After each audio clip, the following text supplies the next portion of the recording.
तो आज की इस वीडियो में हम देखने वाले हैं श्रमिक जनसंख्या अनुपात क्या होता है। जब आप इकोनॉमी पढ़ते हैं तो ये टर्म आपको देखने को मिलता है। ये स्मॉल टर्म है लेकिन बहुत ही इंपॉर्टेंट टर्म है, इसको समझिए। ठीक है, इनके अगर शब्दों पर गौर करेंगे तो ये पॉइंट बिल्कुल क्लियर हो जाएगा। इसे इंग्लिश में वर्कर पॉपुलेशन रेशियो कहते हैं। सबसे पहले हम श्रमिक को समझ लेते हैं आखिर ये क्या है। तो देखिए, ऐसे व्यक्ति या ऐसे काम करने वाले लोग जो आर्थिक क्रियाओं में इन्वॉल्व होते हैं, आर्थिक क्रियाएं करते हैं जिनसे वो धन जनरेट करते हैं, पैसा जनरेट करते हैं। ठीक है, उनको हम श्रमिक कहते हैं। पहला पॉइंट क्लियर हो गया। दूसरा, जनसंख्या।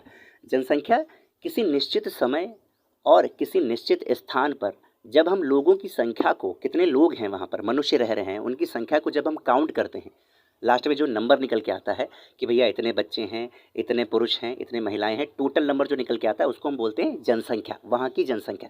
जैसे भारत की जनसंख्या, अमेरिका की जनसंख्या, ठीक है, जर्मनी की जनसंख्या, इन दोनों का जब हम रेशियो, अनुपात निकालते हैं तो उसको श्रमिक जनसंख्या अनुपात कहते हैं, वर्कर पॉपुलेशन रेशियो कहते हैं। एक बात समझिएगा, जब WPR हाई होता है तो इसका मतलब है कि श्रमिक इकोनॉमिक एक्टिविटीज़ में और GDP में अपना योगदान दे रहे हैं, और अगर कम होता है तो इसका मतलब होता है श्रमिक इकोनॉमिक एक्टिविटीज़ में और GDP में अच्छा खासा योगदान नहीं दे पा रहे हैं।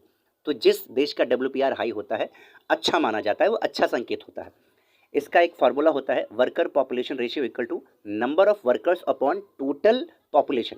इसको 100 से मल्टीप्लाई कर देंगे तो ये वर्कर पॉपुलेशन रेशियो आ जाएगा। अब हम आपको एक प्रश्न दे रहे हैं, क्वेश्चन दे रहे हैं, इसको सॉल्व करिए और इसका आंसर हमें कमेंट करिए। तो population of country equal to 1 crore 40 lakh, 1 crore 40 lakh है, और नंबर ऑफ वर्कर्स 70 लाख हैं। आप इसको डिवाइड करिए, 100 से मल्टीप्लाई करिए और बताइए हमें वर्कर पॉपुलेशन रेशियो कितना होगा। आंसर हमें कमेंट करके बताइए। Thank you.